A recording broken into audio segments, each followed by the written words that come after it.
You are now plugged into the Social Plug Podcast.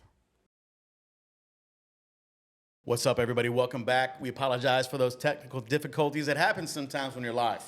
I think we triggered the system. Yeah. And we did pay the internet bill this month. I mean, did you pay in money or did you pay in? I can't say the word now because I'm afraid the government is. Someone's watching us there, Sonny. They're listening. They're always watching. Big brother. AI recognized the word. I can't even say it, but it rhymes with baby oil. It rhymes with baby oil.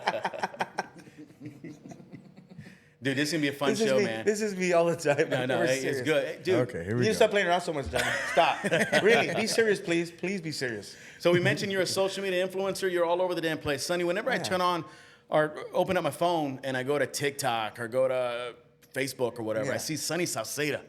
So that means you're doing it right, man. You are one of the kings of social media, at least on my pages. I think you're stalking me, Johnny. I know. I think you're stalking me. Didn't we have that discussion earlier? I have all the notifications. Sunny Sauceda, dude, and how you get those notifications? It's all Johnny Martinez. Like 100 different likes. I have all the social podcast media, everything. The Top Flight Realty, all of them, dude. And what's wrong? You get the Dude, but I introduced you doing all these different things, but one of your biggest roles is as a husband and dad, man. Absolutely, yeah. I mean, that's the best gig in the world. It's those are your masterpieces, right? Those are the things that, forever, and you're molding, you're sculpting, you're inspiring, you're planting seeds, I think I always try to find like teaching moments. Mm-hmm. I think for everything, it doesn't matter what it is, honestly. But because, well, for several reasons. Number one, I'm long-winded. Number two, I'm older. So my kids, I had my kids when I was older. So I have a lot to pass on to them. And then my dad was older than, he was older in age when he had me. So I kind of have that kind of like, what is the word I'm looking for? Wisdom? You could say wisdom. Experience in life prior to having the kids. Probably. You got to I got to make the mistakes. Go out, make mistakes, and experience these dumb things that we all do. Absolutely. Right? And now you got that wisdom where you can say, "Hey, son, daughter, wife, whoever, I made these mistakes, and this is how you can learn from it." Yeah, hopefully they do. But the thing is that they're Saucedas, and we have to learn it the hard way. Yeah. Even though they tell us, we're like, "Oh yeah, okay," and then they're gonna do what they're gonna do. Because I know they're going to do that, but at least it's my responsibility to verbalize it. They can never say, well, Dad never told me. He never told me that was going to happen. I'm the guy I'm the dad who will say, hey, you see that stove right? You see that fire at the stove? Well, put your hand by it. Well, what do you mean? It's like, yeah, just touch it real quick. See how it feels. Yeah. And they're like, no, Dad, that's going to burn us. I know, but if it burned you, at least I'm here to help you. Yeah. And they're like, no, Dad, I'm not going to do that. I said, okay. Well, then it's up to you. How old were you when you had your first kid?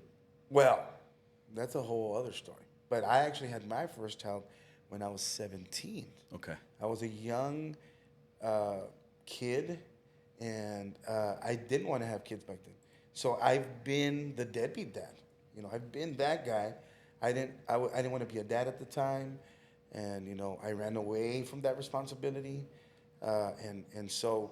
I feel that's probably why I am the dad I am today. I'm almost a soccer mom, really. Dude, you know how many men would not admit that they were a deadbeat? Why? What's and wrong a with douchebag or whatever when they were young? No, they just don't. Well, one thing about being, the one thing is holding yourself accountable, and the other thing is I think the thing you struggle with the most is forgiving yourself. Even that's still something I struggle with my oldest daughter, which is Victoria. I've introduced her to a lot of people, but. It's so crazy though. She's now 27.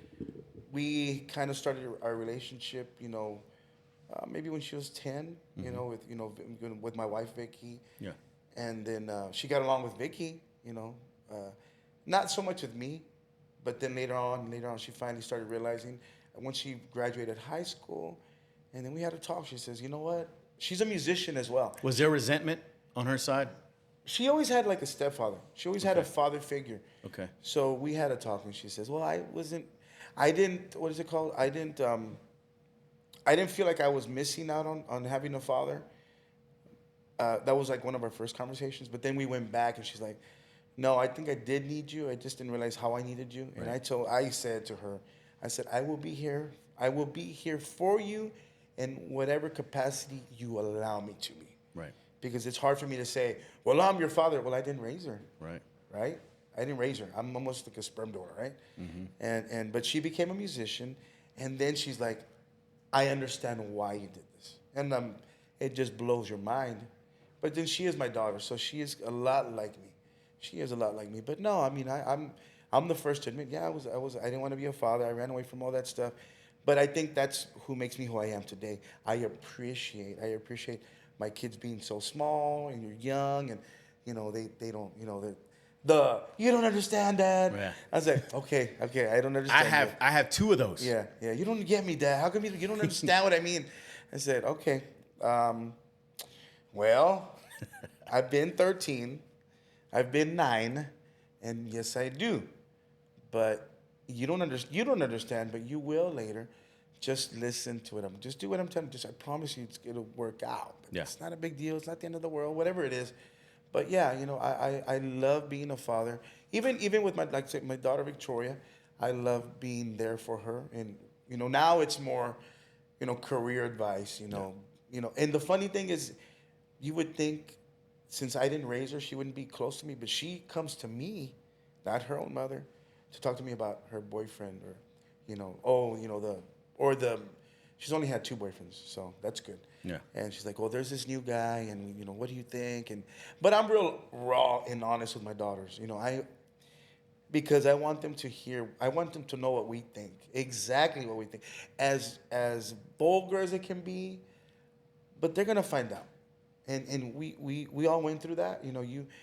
I think sometimes we try to shelter our kids from it, but I would rather them hear it from me than go try to find it from somebody else, or like we did have a talk, me and Jalen, like the whole, my first time, is it scary?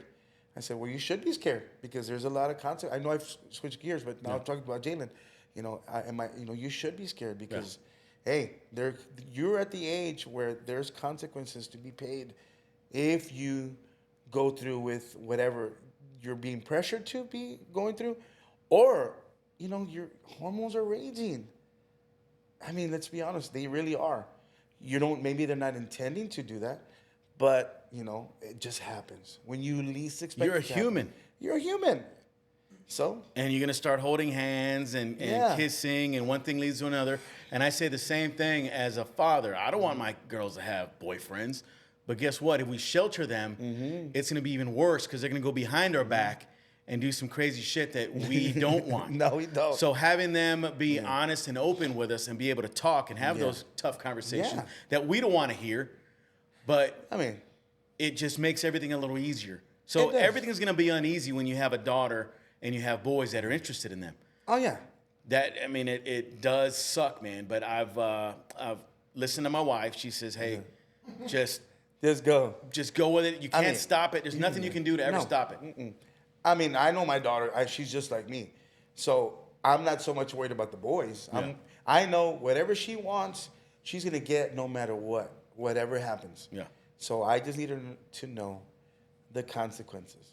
I tell her straight out, they're going to tell you whatever you want to hear. They're going to tell you how much they love you, how beautiful you are. Because that's what you did, Sonny. Just a little bit, babe. Just a little bit. Just follow your heart, baby. Come on. What is your heart to tell you? Come on. YOLO. You only live once. Yeah. Because you're right. Because that's what I did. Yeah. That's what I did. JRock, did you ever do that kind of talk? Not at all. No, I went to church. No. I would say, I just tell her, like, they're gonna tell you whatever you want to hear, and you be careful with those short, fat, chubby, funny guys. They have superpowers. It's like, no, I'm not doing that. Yes, you are. Yes, I am gonna do that. Dude, so it's funny. So now we're talking about daughters and stuff like that, and birds and bees and shit. We were gonna talk about Diddy and all this stuff, man. Yeah. So now I'm like, well, how the hell can I transition to that. You just gotta make sure none of your daughters go to a Diddy party. And you're man. fine. Cannot go to Right? Diddy party. So a lot of current events going on. I mean, we're kind of going deep, Yeah. and we're kind of all over the place right now. Yeah. I'm just introducing Sunny Sauceda. It's just But that is deep, man. That is a great conversation to have. Yeah. That's one of those life coaches that they talk about. How do you raise a family? How do you raise a daughter? Tough conversations and all that. But we're gonna have tough conversations throughout this podcast. So those of you watching, thanks for tuning in. Yeah, thank with you. the great Sunny Sauceda. Johnny. So a lot of current events going on, man. Right now we're have a strike going on at the ports, East Coast, West Coast. Today's October 2nd, but last night the port employees went on strike, and these people are very important, man. These are the ones that load, unload all our imports and exports. So these people want more money. Yep. They're saying they're underpaid. Okay? Shit, we're all underpaid, right? Absolutely. But these people are asking for, I believe, up to 77% of what their current wages are. That's a shitload of money, right? So I don't know what's going on, but hopefully somebody is trying to rectify this situation, because there's no damn way I'm going to go to HEB and not have any damn toilet paper.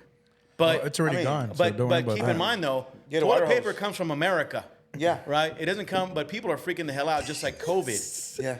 What about you get a water hose? Yeah, A bidet. Just, old school bidet. Like you baby go to- wipes. If you go to the Vietnamese places, you get a little water hose and put it in the toilet. You don't need toilet paper anymore. Hey, have your wife sit with Yeah. the with the Yeah. with the Get the freaking water hose. sprayer for the garden Come here, hose. babe. Hey, make Power spray it. Yeah. Power, I want to make sure wash it. everything's gone. Spread yeah. them. Spread them. But yeah, man. Sorry. So I don't know. So, You stop kidding around yeah, so yeah. much, Johnny. So Chill I don't know out. what the hell's gonna happen with this stuff. I don't know. Hopefully it doesn't affect us too much. But I It just need will. toilet paper, man. I mean, deodorant. I went to buy deodorant at HEB. What happened? It's like $7.50. Everything I was is like, crazy. It used to what be like in the $3. world? It's baby. I'm gonna use that. Was it the baby powder?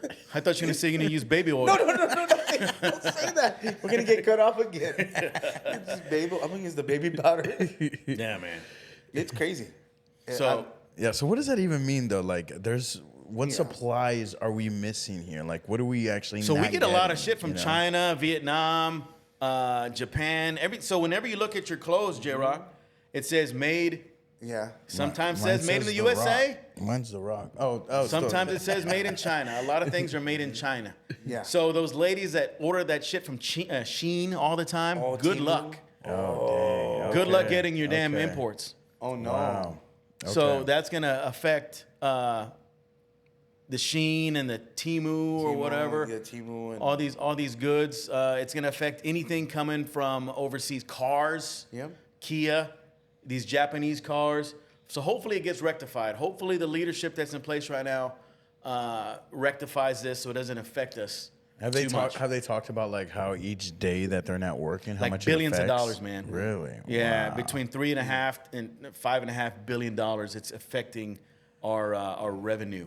I mean, how much are they in our getting country. paid? How much are they really getting paid that I'm low? thinking like, so I saw something where each one is making about $80K average. That's not bad. No, but I guess they want more. The- They're feeling The undervalued. median maybe. is like 60 grand in San Shit. Antonio, isn't it? I mean, dude, there's people out here working their ass off for like 40K, 30K. So, I mean, Wow. That's true. I don't know. I'm not gonna sit here and say I know what they get and all this kind of stuff, but Well, you need to get a we job need to over there. rectify it. Yes, dude. Hey, they're making hiring. 80K, man. That's Apparently, pretty they need good. help We're in the right wrong now. business. I need to get off this Oh my freaking gosh. podcast and go get The my hell with ass this over podcast to. stuff. I need to unload this freaking port and unload the I'll thing do of it for bananas. 75, man. Come on. Yeah. Wow. Well, That's I bet pretty you, good. Diddy would be mad today because he wouldn't get all his baby oil. You No. know what I'm saying? Dude, He baby wouldn't oil be able might to get come from port, China. you know? I don't know. You might not get it ported, so. So there's a lot of shit going on with that, man. So That is crazy. this is a current event, and Yeah. I know it's Hollywood, and Yeah. it's not make believe shit. Yeah. This is real stuff that's been going on. It's not only Diddy. This is shit's going across America, man. Absolutely. And with different networks and different industries and things like that. Yeah. So sexual activity is going on as we are on this podcast somewhere. He said And- somewhere. Yeah, make sure you make that clear. I Somewhere. thought I heard something in the back. I heard Somewhere, something. man. Somebody rented a room. I know I heard. So I don't give a shit who you're having sex with or what you're doing. But you cannot mess around with children. Oh, no. Kids, No. animals. Oh no, man. No, you can't do that. Prostitution. I mean, human trafficking. There's a lot of things going on. So you saw the Vince McMahon. We were talking about this on the phone the other day, Johnny. You saw the Vince McMahon thing. Like, he's could be charged with what he's doing. Like, this is what they've been doing in Hollywood for so many years as well. Correct? Like, taking advantage of these actors and actresses and things like that. So, I think with P Diddy getting caught, even there was I think it's the people that are the attorneys that are charging him.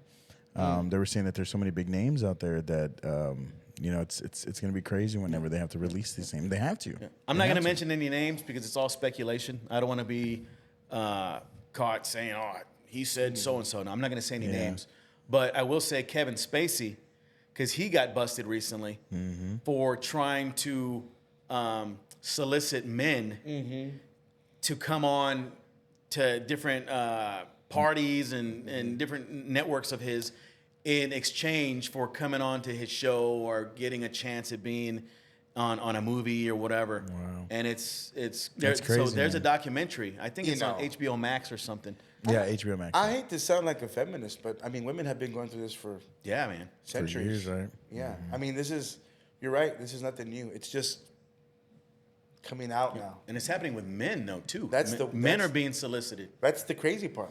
But you never think about it. Because No. men are supposed to be macho. Yeah. And, I'm the man. No one's going to mess with me. But these dudes are being raped, being influenced to have, Well, when you're talking man-on-man activity. They're the gatekeepers. Those guys are the guys that are doing this. They're gatekeepers. Yeah. And so, I mean, I've never been propositioned being in the music business. That was my next question. I mean, I'm kidding. but I mean, I wouldn't say no. I wouldn't say no. You want to be the big star? Then, well, I mean, we want to know why they call you Saucy McDickens. You're about to find out, big boy. I'm just kidding. Sonny, do you want to be a 5-time Grammy Award winner? You want a brand new Prevost? Just a quick 3 minutes. Just take a deep breath. That'll be over soon. Don't worry. Because you were in Hollywood recently, right? You were at the award shows there, Sonny. I was there in February. Don't ask. He was like, no wonder why my seat was slippery. Did they have a bottle of baby oil by your feet? By the? No wonder they gave me the bag, the gift bag they gave you. It was in a gift bag. What is this oil for? Oh, wow, this is coming in handy one day. I don't know what's going on. But it's crazy stuff, man. It really is. It's funny. We make fun of it, but it's like I said. I have not run across anything like that, but I have seen some of that. Where like program directors, the female program director will not proposition you, but will Favor for a favor. Kind of make little. Like They're trying to prompt you. Right. it's as much as like you working at the bank or somewhere where that teller or that waitress or waiter that just kind of gives you a little flirt, right, for a little bit more money. But this is kind of like times 100. Times 100, right? yeah. You know what I'm saying? And because who doesn't do that though? You know what I mean? Like they try to at least flirt or try to. I've heard many bartenders have also said that, like, I flirt with you to make sure I can get more of a tip. So like, it's kind of tough to go from that route to that. But sexual exploitation is a whole Exactly. nother That's what I'm ballgame, saying. man. It's times 100. So this is crazy, man. Yeah. It's kind of scary. Yeah. In the comments, Eddie Pettis says, "What's up, fellas?" Hey, what's up, Eddie? Yeah. Heck yeah. My neighbor. Is that your neighbor? That's my neighbor. He used to be my neighbor. Oh, okay. But he's a producer he was on the board of the Grammys, the Texas chapter. I think he's an advisor. He's not a musician himself. He's a musician. Is he? Musician. I think I know Eddie as well. He's a great musician, amazing musician, and it's so crazy, but Johnny's right. It's very real, and I don't want to know how real it gets. Yeah, no, heck no. I mean, but there are, that's a whole different level, but it's just We'll see what happens. Sonny, did you hear about Signo's bus or their touring bus get stolen. Oh, they got their equipment got stolen. Yeah, their equipment got stolen. It gets stolen. That's crazy, man. Like, don't y'all? I mean, I'm not saying you do this, but wouldn't you have that on a like a property where you would like have cameras and stuff? Like, Absolutely. Yeah. So- I mean, yeah, I would think. One would think. I don't know the exact situation if they had cameras or GPS. yeah, Or just a security system, or it's hindsight's 2020, right? Maybe it was just we'll leave it here for tonight. Maybe it was one of them deals. Like, I'll be fine. It's totally safe. I mean, just like what we went through in our neighborhood, where my truck got stolen, and it's like a really nice neighborhood, and my neighbors who've been there for 13, 15 years, never seen anything like that happen. And so it could be like a freak accident, or it could have been totally planned. I don't know. yeah. That's crazy, man. That's a lot of money. I mean, like how much y'all spend a lot of money on y'all's equipment, especially yourself. You have a big, Sonny, you're not shopping at the pawn shop for your stuff, man. No, you can't. You can't shop at the pawn shop. No, you're shopping at some high end stuff. I mean, stores. You have to buy. Yeah, it's high end stuff, and it's you got to secure it, and it's just unfortunate that happened. Hopefully, they had insurance. Yeah, that's what I'm hoping too. I heard about it on Rock and Roll James's podcast, and I was just kind of following it a little bit and heard about it. I was like, man, I feel bad for those guys. They work super hard, and they do a lot of great gigs too. And I've seen them, So yeah, they do. I was just curious if you had, I don't know a lot about it, but I did hear about it, through the news, and it's just, you don't want to. That's just, it's an ugly feeling. Yeah. I can't even imagine what that would feel like to get all my stuff taken like that. Heck yeah, man. I've left stuff by accident. I left my accordions at a hotel, in the lobby or something. But Yeah. But thankfully, I got Able to get them back. I was able to get them back. But the whole system, that's crazy. And also leading that too, man. Like, man, we seen you playing everywhere, brother. You were playing were you playing at the Alamo Dome too the other day, or UTSA? We did a UTSA. Right? Is it a tailgate party or a Okay. game? Or Yeah. something? How we was did that, man? That was pretty cool, man. It's a different vibe. It's outside. It's kind of as people are coming into the game and stuff like that. Yeah. So it's a different demographic, but it was a lot of fun. It was really cool. I really enjoyed it. That's awesome. I've been to a couple college games. I've never seen, at least somebody like yourself out there playing, or it's usually like a cover band. Yeah, that's what I'm saying. So that was pretty cool. It was cool. It was fun. I'd do it again. Dude, what's some of your favorite places that you played at? Like, just the atmosphere, the vibe. I mean, one of our most absolute favorite places is probably West Fest. That is so Where's that? West Fest. That's in the city of West, which is north of Waco. Okay. And that's where you get the cool kolaches and stuff. It's so cool. It's like 1995 Tejano, and they're non-Spanish speaking people. So we do have some Hispanics there, but when I first started there, like we were the only ones. Like we were the only brown people there. And they welcome you with open arms when you get on that accordion. They loved it, dude. They freaking went crazy for the accordion. I could not believe it. So we've gone back about 4 times now, 5 times now. Well, it would have been 5 minus COVID. But it was so cool. That's one of my favorite places.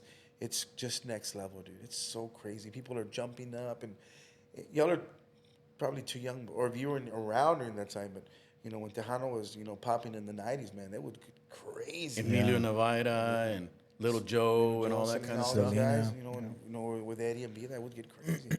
So it feels like that level of the intensity. It's like a throwback. Yeah, it's like but it's new people. It's a new audience. It's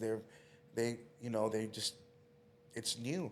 To them it's new, and for us it's like another day at the office, right? Yeah. But it's new to them. They love it. Sonny, what's happening with Tejano? Is it transitioning out, transitioning in? Is it coming back? What's happening? It's so weird because we don't have the media attention we once had.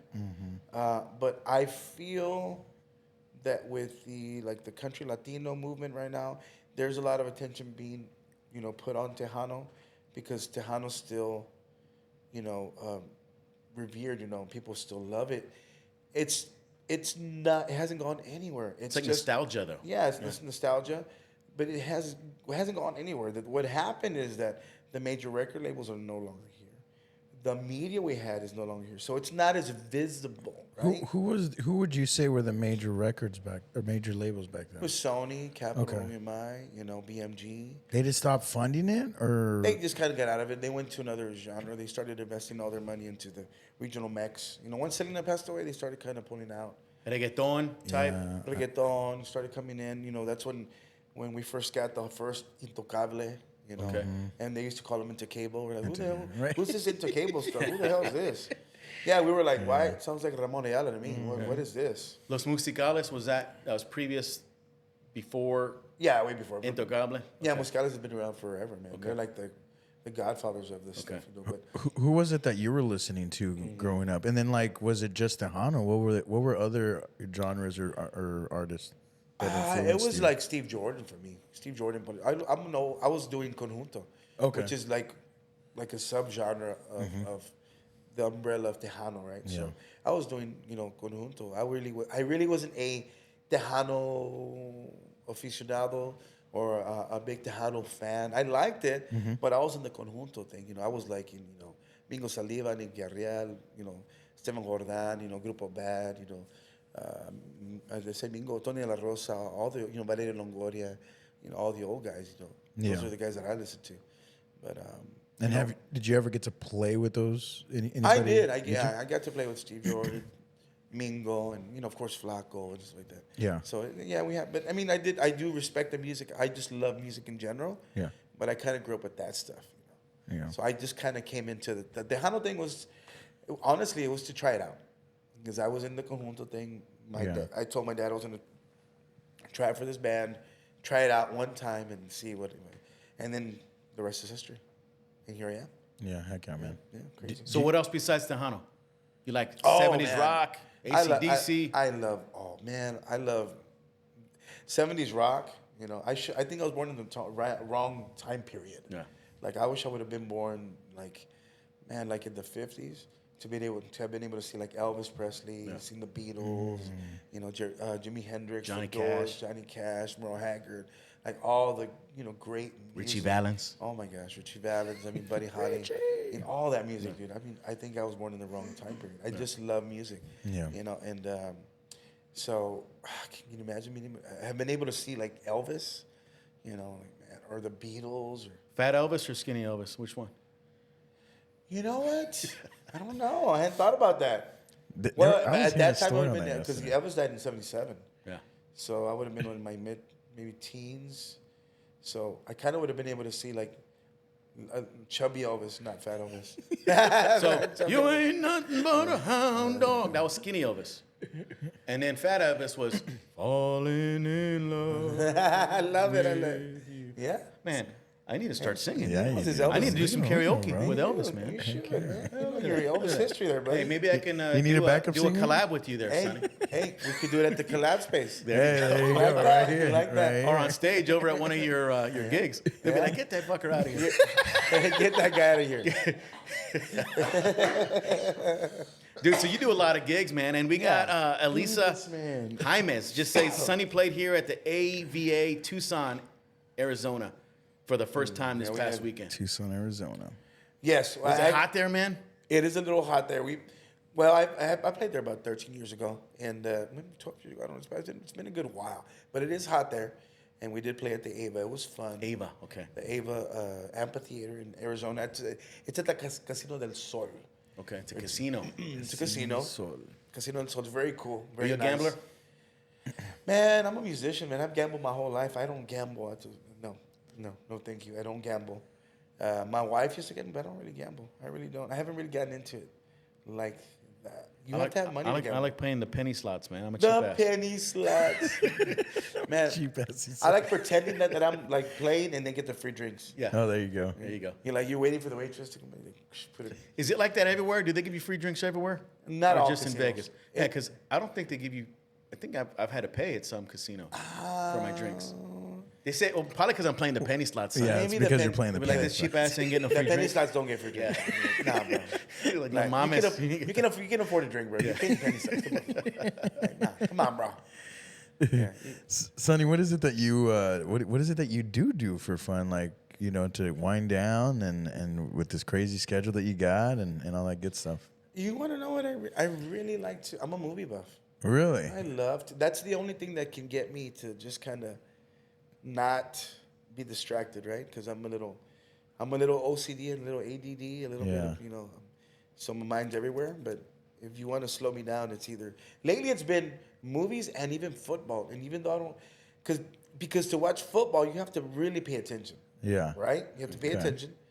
And to watch movies, you have to also pay attention. You have to, or else you'll lose them where you're at, or you'll lose. And so those are the two things that I really. Do you have a method when you watch movies? Like with me, I can't watch a movie if I don't turn my phone off or if I'm like a little tired because I'll fall asleep every movie. Well, yeah, I turn my phone off, and then they have to be pretty awake.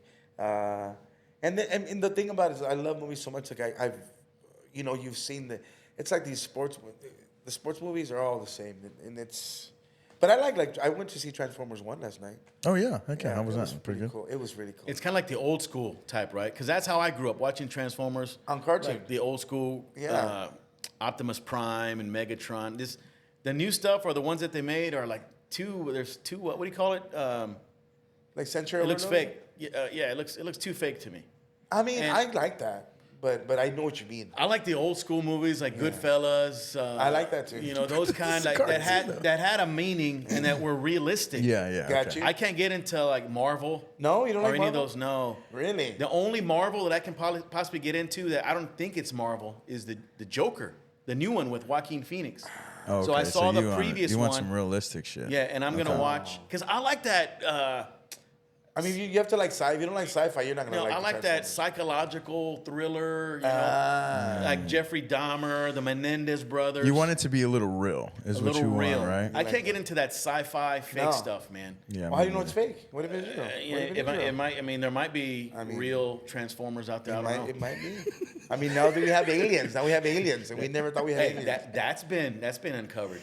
Well, but let's I get knew back about to it a movies, long man. time 'Cause ago. I love movies. So what movie have you seen over 10 times and you Oh, never get tired of Gladiator. watching? Gladiator. Gladiator? Or is it A Few Good Men? With You can't handle the Yes, truth. I love that movie. Yeah. I love that movie. Colonel I could Nathan R. Jessup. I That's could his watch name. that movie I could watch that movie over and over. I love that movie. That one or what's the other one? Have you ever dressed up for Halloween as a gladiator? I think I almost did. Yeah? Similar. It was like a monster, but it looked like a gladiator outfit. Yeah. Okay. I love that movie, Gladiator. I mean, it's not real, but I love it. Who knows? It might have been. I mean, it's based off of true events, right? Maybe true-ish Loosely. events back in the Loosely. Yes. Yes. Roman times. Yeah, it could have been true. Dude, how cool would that be, though? I mean, the way it was, how they had animals fighting with each other, and and dudes getting up there and getting chased by lions and bears and all that. Man, that would have been pretty badass. That's a man. Dude, I would that's a manly pay shit. money to go see that kind of shit. You gotta have a in real beard life. like Sonny's over here to be doing that shit. And I'd be crying on the champion. Leave me alone. Mom. Just like, help me. So Call John, 911. I'm just like, John, you gotta ask him the question that you ask everybody about the movie. oh, ask me the movie. What? Who would play you in a movie, man? Oh, I like about that. your life. That is a great question. The only one that came to mind, it would have been Danny DeVito, but that's me being silly. But who would play me? I don't know. It wouldn't be Brad Pitt for sure. Most people usually pick like either handsome-looking dudes or beautiful women Maybe because they want them. John to, you know. Travolta. It wouldn't be John Travolta for sure. No. It had to be like a short guy, like a comedian or something, some smart ass or something. Zach Galifianakis? No. What did you call me? I think he called you an asshole. Man. What's his name? He said you Zach fucking like a asshole. who? Zach like a Zach a who? What you call me? Damn, bro. No whiskey, and then you call me names? Good God. Hey, well, so before we started, And no internet. we offered Sonny a drink, and he says whiskey. And I was like, we thought we had whiskey. JRock drink all the damn whiskey, man. Damn. I had a brand new bottle of like Buffalo Trace, and it's gone. That's what happens when JRock's in here late at night doing his podcast. Oh man. Or some Steve Trevino does Rebecca Creek, right? Yeah, you know what? That is good stuff. Dude, I love Yeah, Rebecca Rebecca Creek. That is good stuff. I got really drunk on that stuff one time. One time when I was drinking. How much did you drink? Oh my gosh. The whole bottle? Because the bottles, I mean, it's a pretty decent size. I might have drunk in one bottle there. I mean, I did the flight thing. Okay. It's Because they have different variants of Rebecca and then Creek, we right? kept doing, I don't know how many I did. I mean, I did quite a bit. I've been up in my whiskey game. You took it old school, like the way our uncles used to be back in the day. Did you have that drunk uncle? Man, I did There's have that several drunk, of them. I had that drunk uncle. My uncle Jose. Yeah, he was the drunk. Is he still with us? No, he's not. No, but he was our drunk uncle. He was the guy. He'd pick on all the nieces and nephews. He would fight with all the nieces and nephews. Yeah. He wouldn't be like, hey, come sit on my lap. He wouldn't be one of those. No. old He school just uncles, liked to right? fight with everybody. He just liked to fight with everybody and be Because he's mad. always drunk, right? And then they call the cops on him. Yes. And And then he'd walk, and then he'd leave on his bike to go mess with. He'd leave on his bike, his 10-speed, to go with his best buddy or something. dude, growing up, I had like several of those. I think all my uncles were like that. What? Always drinking. Whenever I knew we're gonna have a party or Christmas or New Year's, there was gonna be some drinking, man. But that's all I knew. So I thought that's the way life was supposed to be. So now that I'm older, I'm looking around. I'm like, man, I don't want to be here with this shit, man. No. Freaking everybody's drunk, and a 2-year-old party. Everybody's drunk by like 4 o'clock in the afternoon. I love that. Day drinking. Day drinking, You man. know, there's nothing wrong with drinking as long as you can handle it. When you get crazy, that's a whole different other thing. What kind of drinker are you? I get lovey-dovey. Lovey-dovey, and you're like, Love you, hey. bro. I love you. I'm already lovey-dovey to begin with, but I get more lovey-dovey. Drunk text? No baby oil involved, though. Promise. All natural. All natural, baby. It's my natural oil. Natural lube. That's worse. I'd rather have baby oil than natural lube. Shit. It's all me, baby. It's all me. Al natural. Dude, so let me ask you this. So you're an entertainer, obviously, man. What preparation or what motivation do you have? What kind of mindset do you have to perform at these gigs? Because you're up there for 2 or 3 hours sometimes. Yeah. And it takes a lot of energy. It takes a lot of energy. The average Joe can't get up there and perform in front of a big crowd. It can't because they'll get nervous. I mean, and this ain't your first rodeo. But how do you prepare? Do you take a little whiskey? Do you just say a prayer? What do you do, man? It changes. Sometimes I mostly get very quiet. So I get very zen, and I get in my own head. But what I do before that, if we're having sound check, so I don't know if this is how. Well, I kind of know it's true. Like when you train, if you're training to fight, you're envisioning your fight, what you're gonna do, how are you gonna hit somebody. You're manifesting. So so I kind of always, when I go on stage, where am I gonna go? What am I gonna do? Kind of envisioning it. And I kind of just try to conserve my energy. Believe it or not, a lot like my old drummer used to say, how come you don't come out and hang out with us before the show? I said, because it takes a lot of energy for me to be, because people expect for you to be happy and on. Like if I'm just chill, I'm like, hey, what's up, bro? Hey, what's wrong? Are you okay? I've had people ask me. Because it does take a lot of energy to be smiling and talking. Yeah. That's still part of your job, right? Yeah. You can't be, stressing out, and you're not. It's part of you. No. So I kind of go to the back. I try to go to the back, and so it just changes. Lately I've tried to, try to mingle a little bit, but it just like the Sunday we came in from a flight. Like I only had time to get ready and get on stage. And what happened there is, I came out, there was a lot of people, and because I didn't prepare, like I got overwhelmed. Like I didn't, not scared overwhelmed, but it's an overwhelming feeling to feel all the people's love.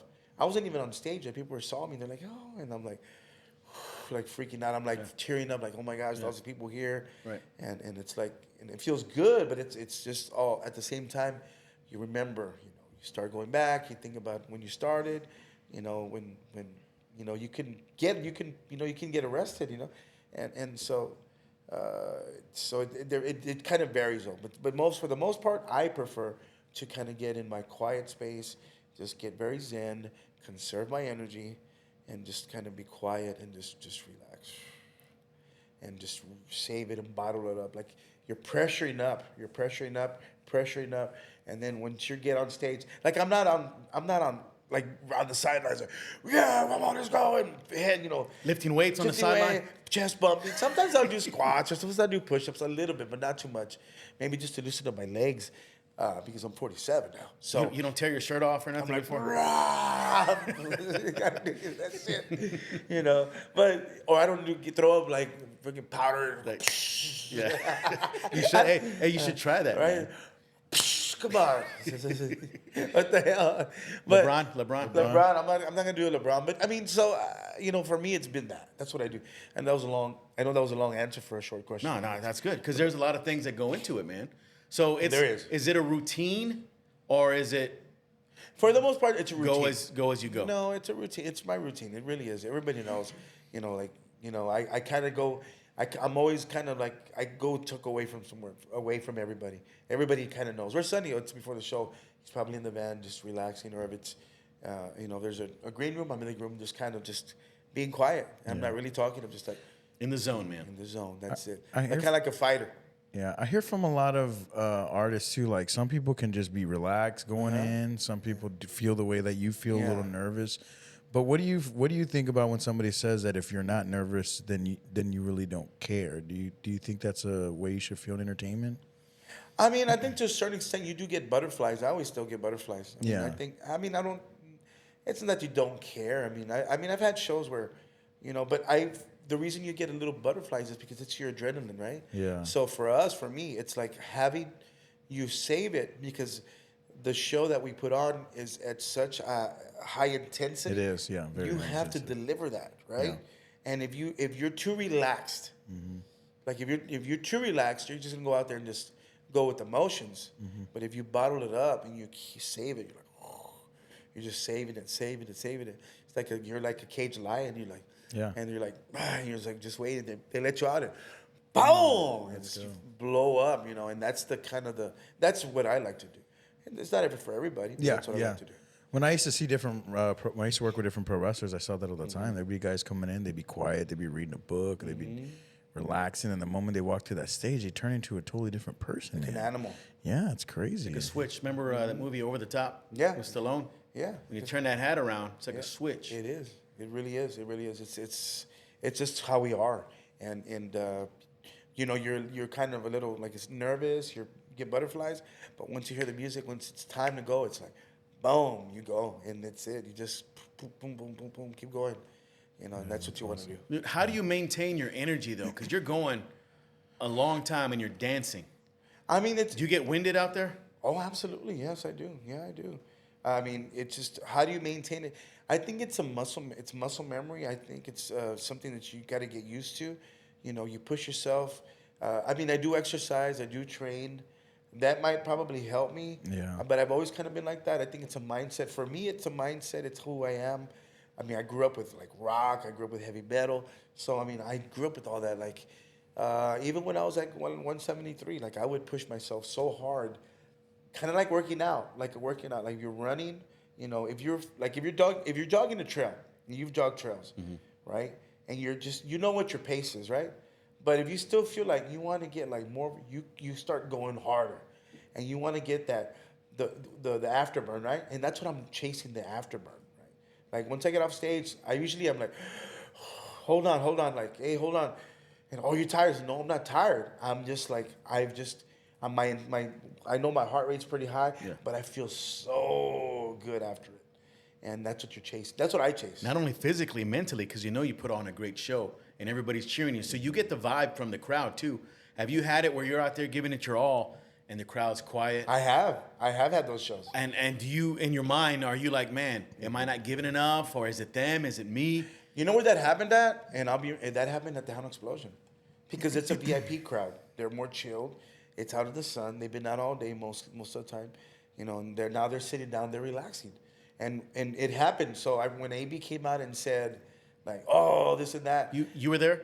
I played the day before. Okay. Or the day after. No, I think the day before. So I kind of understood what he meant, because I did notice that, like, we were jamming. The people in the back, outside of the VIP, they were screaming more, but there were people in the VIP where they're just kind of on their phone. And they look bored, right? They did look bored. So as an entertainer, and I can kind of empathize with the situation. Yeah. where you guys put your heart into Yeah. into what you do. Everything you planning for this day, Yeah. you're putting forth everything, Yeah. and then the crowd doesn't welcome you.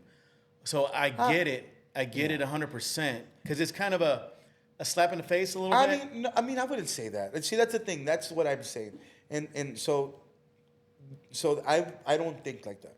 And I call that stinking thinking, right? Because I have a job. My job, it's not the crowd's job to get me into it. But you also have to know your crowd. And if you don't know your crowd, then that's where you start. Because what happens when you expect something? You get disappointed. You get right? disappointed. So- Is it a collaboration though? It's a you collaboration. and the crowd. Yeah, like- you're kind of. Yeah, but I'm it's- giving you and you give me some. But it's my job to get them into it, right? And I know they're tired. I know they're in the sun. It's a Friday. It's hot. They were sitting down. Now they're having their drinks. So it's not like a nighttime. Like we played like the sun was still out when we started. Yeah. So they were tired. They were it's Fiesta or was it Fiesta? I think it was Fiesta. Fiesta at the Hell Explosions during Fiesta. So they were tired. They got to sit down. They're having their drinks. They're on their phone, just chilling, enjoying. So you have to know your audience. So no, I don't see that as slap in the face. Every crowd's different. You But know? some artists do, and that's why I say I can Well, see that. Yeah, I guess so. Same like with podcasters or wedding vendor, Yeah. any industry, because Well- you're putting everything, and then if the customer doesn't seem satisfied, you're like, Yeah. Well, you know what they say? They say comparison is the thief of joy. Yeah. You know, and you can't, of course, can they compare with the crowd from West? Absolutely not. And that's why I don't really compare the crowds. I know I did the best I could. Yeah. And sometimes what happens is this: you play, they didn't go absolutely bonkers, but then you get off and they're like, that was the best we ever seen, or that was amazing. And that's what happened. yeah. So they were just kind of tired. They were tired. You know, who wants to, if you've been in the sun all day long, now you're like, man, you're probably dehydrated. Yeah. You know, and so, but I don't really, it's just, it is what it is. I don't really think into it too much. It's like football, that once the game is over, it's done. That's done. I'm not even gonna talk about it anymore. Like, we know what happened. Yeah. Either they went crazy or they didn't. We're moving on to the next show. Let's go to the next show. And that's it. We know, as long as I know I did the best that I could to my ability, I had fun. If I had fun, that's all that really matters at the end of the day. Right. Because I have to have fun. I have to enjoy it. I mean, it's a privilege and it's an honor to get paid to do it. But if I didn't enjoy it, then why do it? Yeah. Yeah. Because that's what keeps you going. Yeah. That's your significance to yourself. Yeah, as well. I mean, all the money in the world. I mean, I couldn't get up there and do, I don't know. Well, I kind of love music, so I don't know what else, what I could and wouldn't want to do. But I wouldn't get up there and do something that I wouldn't be comfortable with. Right. In Yeah. other words, right? Yeah. I got some footage over here, Johnny. If y'all want to look over here Sure, to let's the check it out. left. So over here, this was a year ago. Looks like this was on YouTube, JoJo's World. Not too sure exactly, but yeah, on this, definitely tearing it up here, man. Jumping up and down, Oh yeah, man. getting after it. Look at those crisscrosses, man. That was about 50 pounds heavier there. I don't even know how I did that. Sorry, guys that are watching on Facebook. I don't want this to get cut off, so I turned off the audio. But yeah, you can see here he's getting down, man. Look at that. And where was that, Sonny? That is at the Mall of America. This is Mall America, yeah. In Minnesota. Minnesota. Yeah, absolutely. Wow, man, that's awesome. That's awesome. Fun times, man. We had a great time out there. Gabriel Rios and this crew, man. Good people. We get a lot of love in Minnesota. So you do a lot of stuff on stage, man. And We do. And we talked before the show. You mentioned the world is our stage. Absolutely. 100%. Tell me what you think about that. What I think about the world being just, I Yeah. mean, Give me your thoughts. I think it's the absolute truth. I don't think it's as real as it gets. You think people aren't watching, but people do think people are watching. People, I mean, I tell a story about Chris Bettis, how he, made a comment about social media. I met Jimmy Collins this past about a month ago, and he's like one of the Nashville insiders. Excuse me. And he's like, man, I've been watching you on social media. So people are watching. They may not be commenting, but they're watching. Yeah. So you have to, it depends where you're at in your career, right? I mean, when I was younger, now you'd see me in sports codes. I go to the industry events, and now I'm more of an outlaw. I'm more comfortable in my skin. Right. It depends what message you're sending to the people, right? Right now it's Sunny, the older Sunny. Have tenure. I'm a dad. I've been in the business for a while. This isn't my first rodeo. I love people. Now it's more about love and showing people love, my industry love. People that I want. I'm always bro, I love you, bro. I'm that guy now. I'm that guy. I used to not be. I was a very judgmental, straight shooter. Like if you drank a lot, or even if you did drugs, I was, the light stuff, like the smoking, the wacky tobacco, weed. Weed. The devil's lettuce. The devil's lettuce. I kind of stayed away from you. I didn't really. I would keep you, at arm's length because I was that's who I was back then. Right. Because I was young, I was very driven. I mean, I'm still very driven, but I just wanted to be known, and people do know that I am. I run a tight ship. I don't play around. I don't play games. This is very serious business. But now I've done it for so long. Now I'm like, we're going to let our hair down a little bit. Yeah. We're going to relax. We're going to have a good time. What did I tell you when we got here? Where's the whiskey? Where's the whiskey? Where's the whiskey? I would never say that before. Where's the whiskey? You said, where's the whiskey? And then you asked, where's the baby oil? Yeah, where's the baby oil? Where's the baby oil? You need something? Yeah, baby oil and whiskey. It's on my rider. Requirements. Hey, let's put this into perspective, though. It brings out my creativity. So we're both 47 years old, right? We're middle-aged men. Yes. Established guys. Wait a minute. Don't say that. Okay, I don't like that word. So, beep him out, please. So, when I was younger and my dad was my age, I would have never pictured my dad being on, because we didn't have social media, but I still would never picture my dad, even if we had it, being on social media and saying, hey, everybody, check this out, and I'm over here, yada, yada. Yeah. Because my dad was very reserved. Yeah. He's still very reserved. But he's that stoic guy, and you don't mess around with him, the old school guy. Yeah. But we're not like that. And just like you, I was like that too. Yeah. Very stoic, and I'm like, social media, why the hell would I get on social media? Yeah. Why does anybody need to know shit about me? Yeah, that's stupid. But now I've completely changed That's stupid. Yeah. I've completely changed my perspective around. Obviously you have. shit, I'm here today. And you're on a live never serious. podcast. That's the thing about you. You're never serious. No. I try not to be serious. Some people think I'm serious all the you're time. like the most serious looking person I've ever met. I got resting bitch face, man. I was like, man, that guy's pretty serious. It's like, but he's just cutting up just as much as we are. Look, is the camera on? Look at me. This is the way I look most of the time. He's that drill sergeant. Resting bitch face. Hey, he uses the hammerhead too much, bro. But thank you for that. I am approachable. I do like people. Yeah. I do like being vulnerable, and I do like building relationships, just like you. I mean, but when people see me, they're like, "Oh, that guy looks mean," or whatever. No, I'm not mean. I try to be funny. At least when I'm talking to you, you put me in a good mood, Sonny. And I can talk to you and I can bullshit with you. Yeah. And you're one of us. Absolutely. So what's great about you is you're an all-star, but you don't think you're like above anybody. I'm a diva, bro. I'm a major diva. Well, it's okay to be a diva. I told you I wanted a pallet of baby oil. Yeah. But you're not. Only Johnson & Johnson. Don't give me that Equate bullshit. Oh, you don't want the Walgreens brand? Hell no. Hell to the no. It just doesn't feel the same. It doesn't feel the same. It's like, it's not as slippery. I'm sorry, Johnny. Tell me. I'm sorry. I keep interrupting. No, you're good. But your head's not in the clouds. I don't think it is, but I mean, some people will say that I am, but I don't know. But as an entertainer, you're on another level mentally, because you have to always be dodging and pivoting and making sure you're where you need to be. So, but you are grounded with your fans.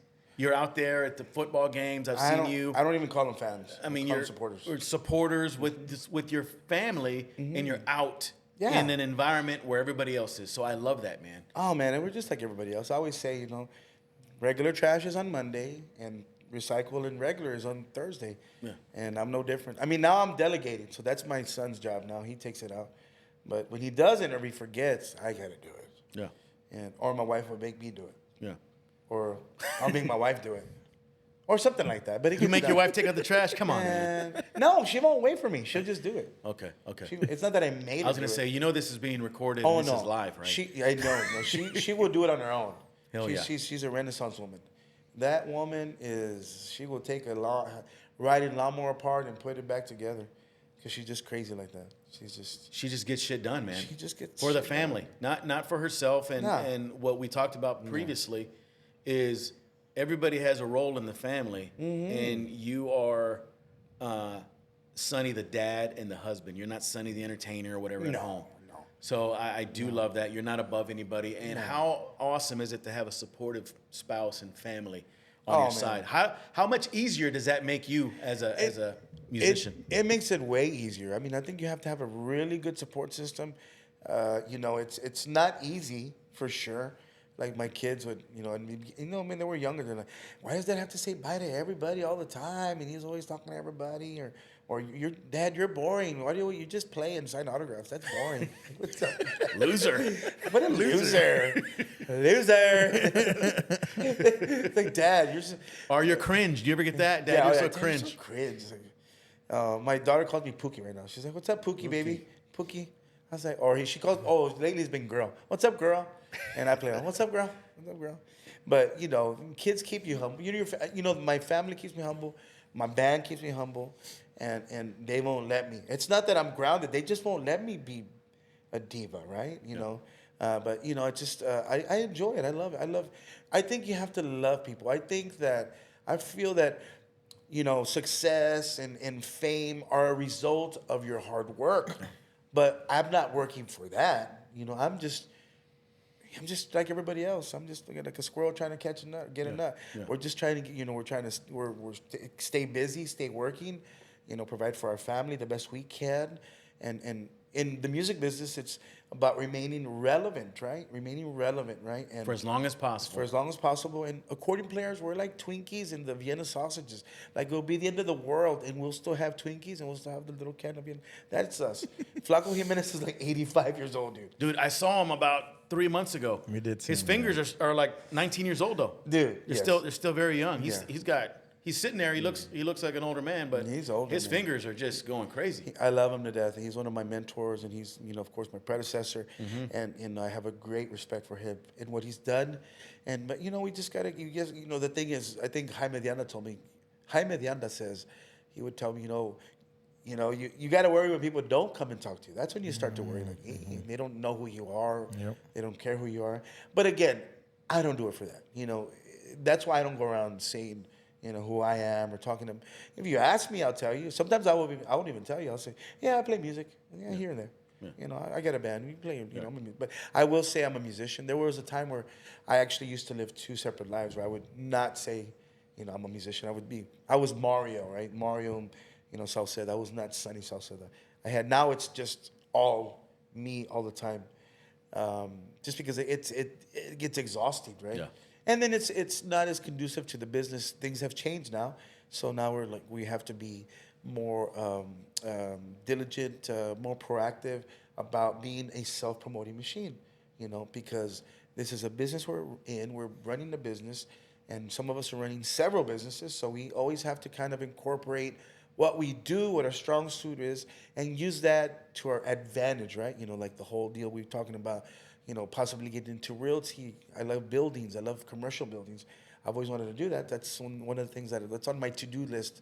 On top of being a Tejano superstar, or Texas country star, I want to be, I want to buy buildings. I don't know why. Yeah. I've always wanted to buy a tower. Generational wealth, brother. Yeah, absolutely. Yeah. So that way your kids can have your legacy. I'm not going to give them anything. I'm not, you're like, screw that. Take the whole money. I'm just playing. Who said that recently? Shaq said that. I ain't giving my kids. Steve Harvey says that. No. I want my kids to see what their potential is, right? Yeah. And that's why we chose to live in New Braunfels. We choose to live the neighborhood that we live in, so they could see, what their potential could be. Doesn't mean that they have to do that, but I feel that it's a great place for them to start, to see, because if you grew up with, gangbangers, and drug dealers, like, oh yeah, man, I can't wait to start selling, right? That you're like, oh, I'm a street pharmacist, right? No, you see, I'm a street pharmacist, oh yeah, like when I used to go to my kids' school, you were, but I think you didn't go to, your kids didn't go to Gardner, they went to the other school. What's the other school? Morningside. right? So the kids went to Gardner Ridge, and I would meet I was a watchdog. Oh yeah, my dad owns Natural Bridge Cameras. I was like, Oh. my dad's he's a architect. I was like, wow. I was like, they were all like, Yeah. I mean, there's nothing wrong with being a truck driver, a carpenter, No, a plumber. I love absolutely that. not. I wish I knew how to do plumbing and, carpentry. But with all respect to those, we need those tradesmen. We really do. And there's business owners that own carpentry companies and all that. But when you see that, it's like, wow, I mean, that's cool. And it's just a good way to start, and I just believe in that.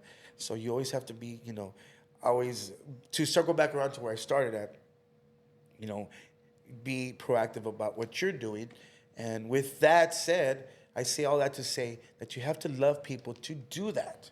If you don't like people, then you should probably do telemarketing, work at where you answer phones and just follow the prompts and try not to get mad at the customers.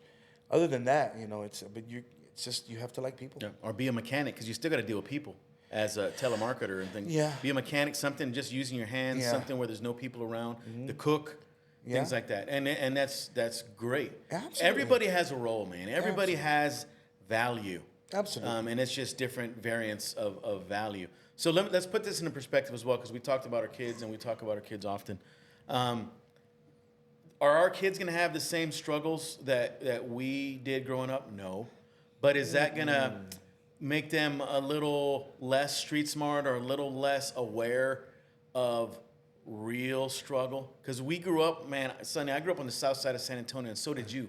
You went to Harlandale High School and Somerset High School. Yeah, I did. So we dealt with a lot of other challenges, and we grew up poor, all these things. Our kids aren't growing up poor. No. Our kids are growing up Privileged. privileged, man, and that is a huge I know. I've challenge seen your pool. I've seen for your me. pool. Nice. Yeah, It's a nice pool. but it's a challenge for me, because I'm It trying to is. get these It kids on the is, straight and man. narrow. Like, hey, be humble, make sure Yeah. you understand gratitude, all these things. So it makes it a little It is challenging. tough. And so as a parent today, you got all these variables that make parenting that much tougher. Because it was easy for us, if I got out of line, what did our parents do? Spank the shit out of us, right? Absolutely. Bam, bam, Yeah. bam. That way you learn, and this, Yeah. and I was okay. I'm sorry. Yeah. You get scared. Yeah. But today there's a lot more parenting involved, where you got to talk more and all this, which is cool, but it makes it a little bit more challenging, because now we gotta, how are you feeling today? And we're more of counselors, I think. Do you feel like you're more of a counselor today than your parents were growing up? Yeah, absolutely. Yeah, that we had when my dad did talk to me. He was my best friend, but not to the length that I do with my kids now. But I think because they have, kids have social media, kids have access to YouTube and all these outside influences. Back what did we have when we were kids? We had just the TV shows that came on, regular network TV were just family sitcoms, Three's Company, Three's The Company, Jeffersons, Growing Pains, Good Times, rest in peace. John Yeah. Amos, Yes. the dad of Good Times, just Yes. passed away. So we had those wholesome shows. Yeah. Now we have Grey's Anatomy, and there's all this stuff out there that Doctors kids, having affairs with each other. the kids don't need to see, Right. and so that's a whole other story. That's a whole other dynamic. But we were able to, our parents were able to just kind of keep us more. We didn't have our own phones. We play outside. We would ride our bikes. We used to go out and I used to live in the country, so we'd go out in the woods behind us, and we would walk and walk and walk and. We enjoyed life and nature a little bit more. Man, I think about it now. It's like, I don't even let my daughter. I don't even let her walk down the street anymore. I don't. So it's Correct. just a different world. I don't even let my damn dogs go outside in the backyard sometimes. Do you think it's And because we gated. know too much now, though, and a lot more stuff is more shared? Because maybe the same things were happening back then, but you just didn't know about it, so you just did more. We're just more aware of shit. It's like No, a lot of bad stuff. Bad stuff did happen back then. We are much more aware now. We're more aware. We are. and we watch these shows, man. The Menendez and all these killer, Yeah. They're about to come out. abductions. They're about to come out in November. Yeah, abductions and all this kind of stuff. Yeah. And we're as dads, especially dads. Oh, yeah. We talked about at the top of the show. We're very mindful. Yeah. Of these scenarios. Yeah, well, we just almost went through that the other day at the gym with my daughter. We don't know if there was an attempted abduction, But we were at the gym. She had messed up her knee. I had to pick her up to go to the doctor. We came back. I was going to go to the gym, and I was like, "You're gonna go with me, or you're gonna go home?" And she said, "I'll go with you." She was sitting in the front of the van, the black van, not the white van, the black, not the white candy van, the black van. I have an executive van, but she had her leg extended. And usually I tell her, like, if you don't want to get off with me at the gym, just at least sit in the back and lock the doors. Right. But I was parked right in front of the gym. And some weirdo, like, saw her. And she thought we had limo tent. And he walked by and then walked right by the window. And then he looked in, and she thought she couldn't see him, so she just looked right back at him. And he walked around again. And then he, like, opened the sliding door. I thought I had closed it and locked it, but I didn't close it all the way. So she locked the doors, and he, like, opened the door, and my daughter's, she's like, bro, what are you doing, bro? She's on her phone, bro, what are you doing, bro?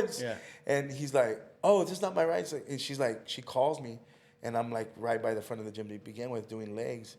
And she's like, Dad, there's somebody trying to get in the van. I said, what do you mean in the van? Like right now? She's like, yeah. And she's just real like nonchalant. You're like, oh, screw that. And then I ran to the van. And he had already left walking away because he said, oh, my bad, because he saw her calling me. So I didn't know all that had happened, dude. Yeah. All I knew is that maybe, I thought it was like one of those, like, I got in the wrong car, but no, after the fact, I found out he had went in, like, he did all that stuff. So then, like, I went back again a few days later. I was like, I'm gonna find this guy, and we found him. The cops had came for a second time, and we got him. It so happened that the guy was kind of had issues. Yeah. He wasn't a sex offender. But he did have like mental issues, right? Yeah. He wasn't diagnosed, but they knew that there was something off. Right. But they couldn't. He didn't technically do anything wrong. Yeah. But just the idea of some dude. You never know, man. So it's like, and I prepared my daughter for that. Like I literally would, when she was little, I would grab her by her arm, I would like pin her down, and like I would hold her down. Like, what are you gonna do? What are you gonna do if this happens? I would go, start yelling at her, cussing at her, calling every name in the book, and she'd be, Dad, why are you saying? Because if this ever happens, it's like a fire drill. Mm-hmm. Like this is what you expect. Yeah. God forbid this ever happens to you. But so she was like, when it happened, when it was like, she was like, bro, what are you doing, bro? Yeah. She was just like, hey, we'll go get me some Chick-fil-A or something. Yeah. You're gonna get in that was the next thing she would have probably said. Like, hey, if you're gonna come in here, bring me some Chick-fil-A, dude. some fries or something. We hear about that shit way too often, and it hits close to home. We hear about it in the parking lot at HEB, Walmart, and all these abductions, man. It's crazy. And then you got human trafficking now. Yeah, that's a big thing. There's movies about it. There's documentaries about it. It is real shit going on. Absolutely. Yeah. So, and then these little girls and little boys are looked upon as objects, and they sell them off for hundreds of dollars, and then you never see them again. No, you don't. So those of you watching, man, thank you for watching. Yeah. Be very mindful. It is dangerous out there. So some of the people that are also chimed in here, Sonia Alaman Sauceda, thank you for watching. She says she's enjoying the show. It's been entertaining. Okay. And then Alicia Lopez, so when we're talking about how the kids are, she says life hits the kids in the face nowadays after schooling. Yes, because once you're an adult, life don't give a shit. It's going to stalk you right in the damn mouth. Yeah. And if you're not prepared, if you don't listen to your parents, if you're not prepared for challenges and trials and tribulations and all that, it's going to be a tough pill to swallow when you're going through some real shit. Absolutely. I it's so crazy because I thought about it, and I think about it, and my wife had brought it to my attention. You realize that you've never really been normal. And I'm like, what do you mean I'm not normal? I'm normal. What do you mean? She's like, well, you've always been the musico. You've always been, even out of high school, I was a musician and going through that. So I didn't go through I've never been like, oh, I used to be a quarterback I was a quarterback for the Harlandale Indians and I was top of the class. I never went through that. I didn't. First of all, I was never popular in high school. I was a freaking nerd or band geek. Were you in a band? I was in band. I was a band. What did you play? I played saxophone. Saxophone. Hell yeah. They didn't have accordion, did they? They did not have accordion. I wish they did. No, they didn't have. But I would carry my accordion with me sometimes. I'd take it to school. But there's programs nowadays. Oh, now on there the is. South Side for these. What do you call them? programs.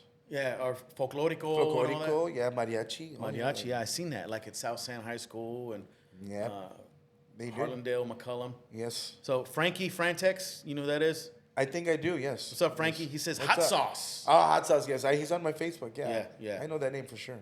So tell us about your single, Hot Sauce. Hot sauce is, man, it's a new song. We just got it done with Stormy Cooper. It's on Stecker Ranch Music.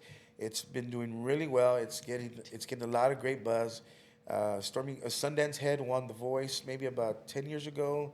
Stormy Cooper is an amazing producer who's won like Producer of the Year for like, I don't know, 6 times in a row or something like that. It's just a lot of great guys they're the Texas country aficionados, right? Okay. So we wrote this song together, and it's just been crazy. It's been an amazing journey, bro. Really. So a lot of love. So you are Hot Sauce. That's kind of like your nickname, man. Saucy. Saucy McThickums. McThickums. So we call the song Hot Sauce. And it's on the bottom. If you zoom into the cover, it says Hot Sauce, and then there's like a DA written in. Because my dad used to get the hot sauce bottles and write the DA at the end. Every time I went to a Mexican restaurant or whatever restaurant. But so it's a fun song. What's the DA for? Sauceda. So, Gotcha. gotcha. That's Sauceda. Nice, get creative there, Yeah, bro. yeah. Little hidden messages there. What kind of hot sauce you like on your tacos or whatever? Well, you know, lately it's been that avocado sauce. It's like almost like the chewy sauce. Have you been to Chewy's? Yeah. With the jalapeno sauce. Yeah. Like yeah, that jalapeno sauce. I like Cholula. Cholula, yeah, that's good. That's good. And I like the Pete's. What's that called? I get it at Chick-fil-A, man. I had it yesterday. The Pete's sauce. I put that shit on my hash browns. Put that shit on everything. Texas Pete's. I've never had that. Oh, dude. It's not really a hot sauce, but it's a damn good sauce. I think they might have different variants of it. Oh, I've never had yeah, man. Hot sauce is your single, and I'm sure it bangs, man. We need it. We need to definitely check that one out. It's high. It is very intense. Because all your stuff is high velocity. From Womanizer. Now, it's not like the Britney Spears Not Womanizer. that one. Not that one. That's a different kind of woman. It's different. But I got the hot sauce bottle here. Sorry, it took me a little bit to pull it out. oh, he's got it. Okay, there There it you is. go. yeah, Yeah, so there's the hot sauce bottle for you. And Yeah, man. the DA's on there. If you have to zoom in, I don't know if you can zoom in on that, but if you zoom in, you'll see the DA on the Let me see little if I can homage. zoom in on that. Let me see if I can Well, zoom in. look at this guy. He's gonna zoom in on Let's that. see if I on can that. zoom in. Dude, JRock's a professional I'm telling you, buddy, he don't play around. content creator and professional producer. Yep. There we go. Oh, this is going to be a little blurry on That's this one. yeah, It's a bad one, so sorry about that, okay. guys. It's all right. Sorry about Yeah, we need to get a high res one there. Yeah, that's right. Dude, so we kind of talked about a little bit, but what Yeah. keeps you up at night, man? What stresses you the hell out? Typically, it's something that haven't gotten done, right? You know, you have to get something done, or you know, something's pending, or that's I think what usually. But for me, I'm pretty laid back. You know, as intense as I am, I'm really laid back. Not a lot gets to me, honestly. It's usually something that's the fear of the unknown, right? You know, you're waiting to hear something about, you know, or you're having problems with musicians or a gig or you know, contracts, stuff like that. But nothing really crazy, you know. Just I'm pretty relaxed. You know, I just, you know, I don't fret over what I can't control because we really can't control anything, honestly. Absolutely, man. Can't I control mean, anything. truly, what can we control? Nothing. Just our personal decisions. But you can't control I'd say, about 75% of the shit that goes around you. You cannot control it. Shit's gonna happen. You're gonna have people speeding by you. You're gonna have people trying to cut you off. You're gonna have people trying to ostracise you or talk shit about you. All the time. I You love know, it. how love does that it. affect you when you hear people? Oh, that Sunny Sauceda, he sucks, man. You know You what, ever I love hear it. anything like that? All or- the time. All the time. I mean, more now than ever. But, you know, that's, you know, I just love Pitbull's quote, you know, if you're not getting hated on, you're doing something wrong. Yeah. And I'm getting a lot of hate. Like, it's next level hate that I've never seen before. And that probably motivates you, though, right? You're like, I mean, it hell doesn't yeah. anger me. It's just funny. It's cute. Because, I But- mean, I know the psychology behind it. I'm not a psychologist. I'm not a doctor. But, I mean, you have to understand that if somebody's talking about you, their MO is to get under your skin. Right. You know? So maybe, I mean, so I know that. And so knowing that, you know, it's half the battle. I mean, but knowing that, it's just like, it's funny, it's cute. And how petty is that, right? Like how, like for a grown man to get on another man's social media platform and talk about him, that says more about him than it does about you, Yeah, right? absolutely. So I think it's cute. I think it's funny. I feel bad for those people because something is wrong with them. Like they're miserable. They're not happy, you know. So Yeah, there's something in their life that's not connected. yeah, like in people that are happy, they don't want to put. They're not trying to bring people down. wanna They're lift trying everybody up. They're trying to lift people up. Like, man, yeah, that's good. You're doing good. That's awesome, man. You know, you can't win every day. You can't be all about. You know, it can't be. You know, top flight realty every day. It would be No. nice. No. But you know, I'm sure you know there's friends. You know, friendly competition in the business. Like, man, they got that big sale, man. I wish I would have gotten that, but that's great for them. Good for them. Oh, yeah. Shoot, yeah. You know, you go get it. Do your thing.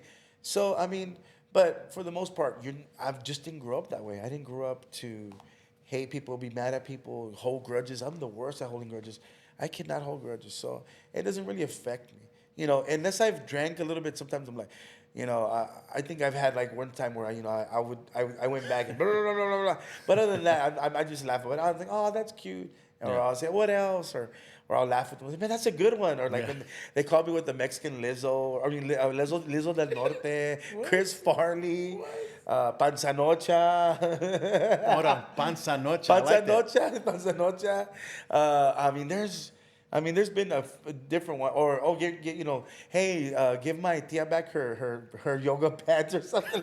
So this is probably coming from the peanut gallery. This is not coming from other musicians. No, This is coming no, from man. freaking people that are just talking shit on the Dude. internet. Oh yeah, or my favorite one is like that you ain't got nothing on Grupo Vita's accordion player, and that's me. That's me. I'm like, what?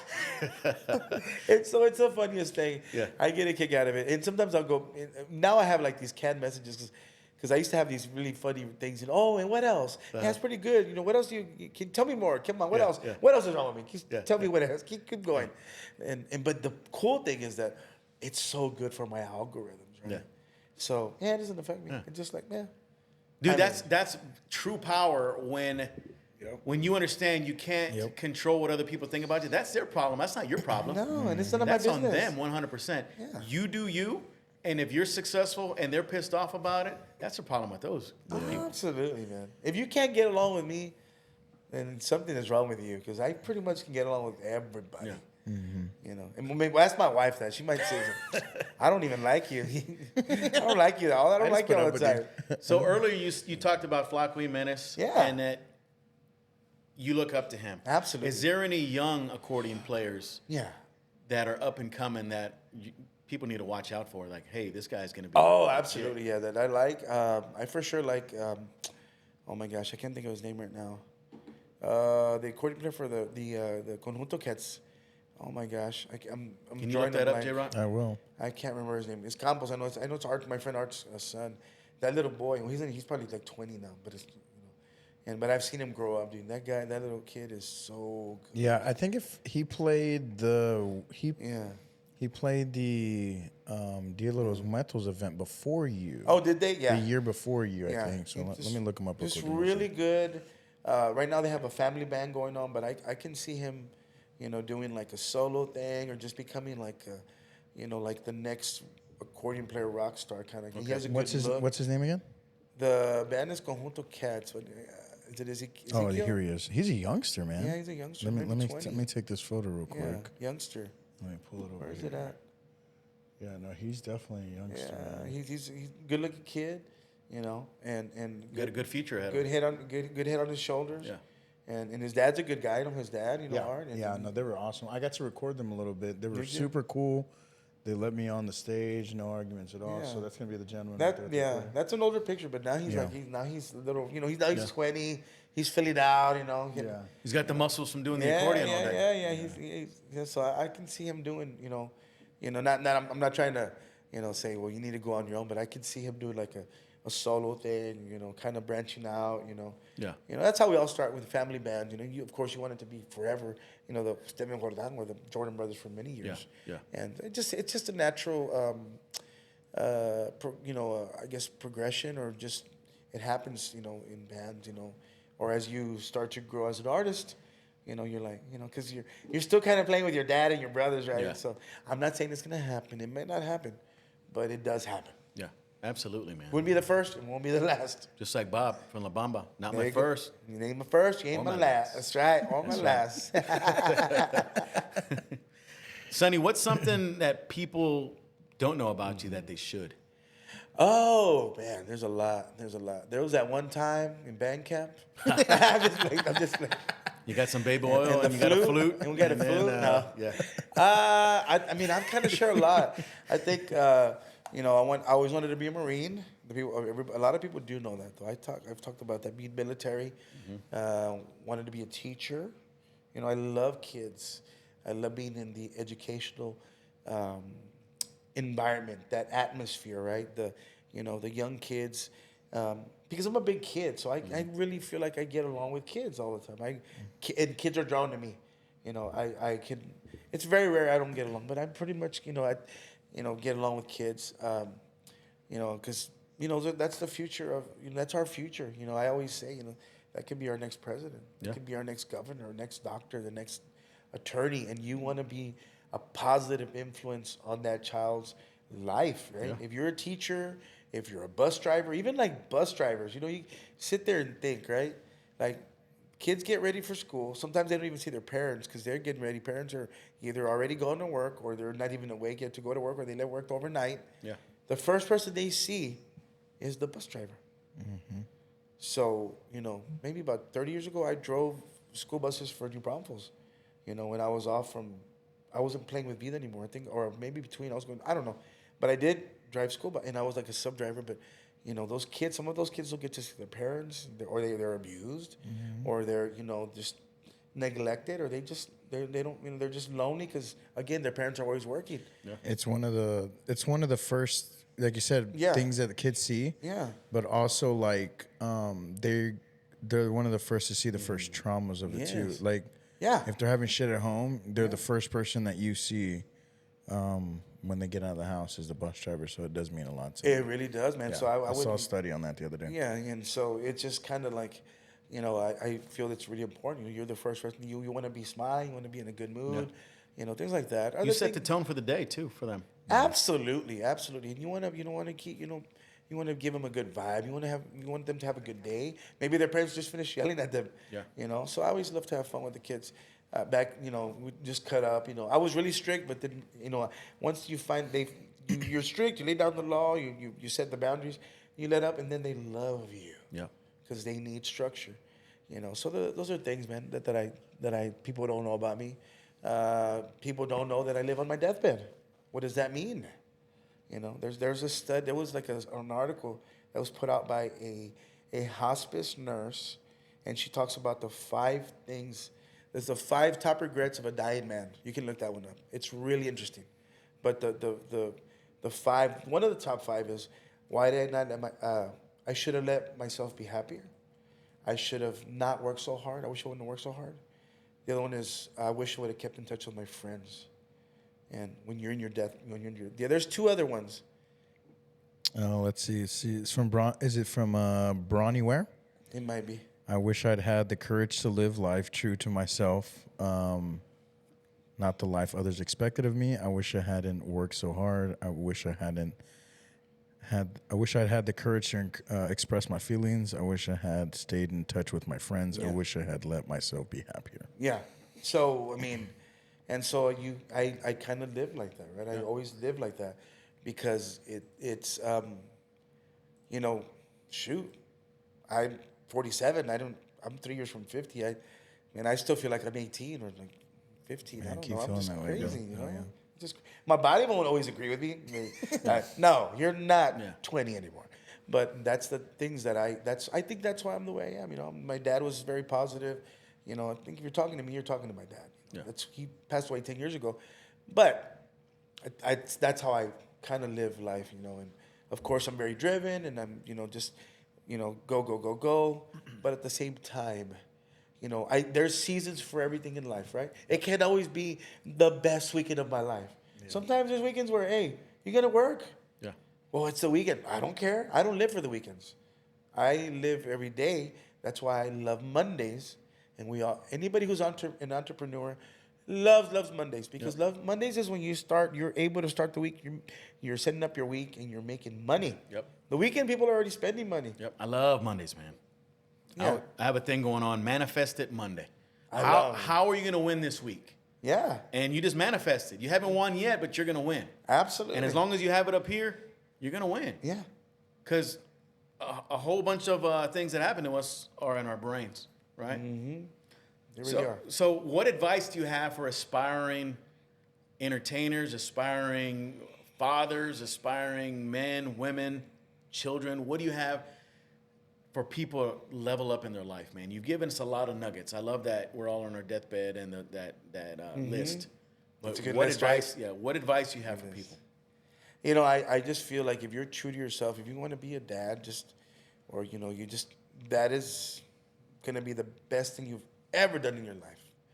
You know, if you're going to be a dad now and you're scared, you're not the first to be scared and you're not the last to be scared. And it's going to be awesome fun. Don't run away from it. If you want to be an entrepreneur, that's another scary thing.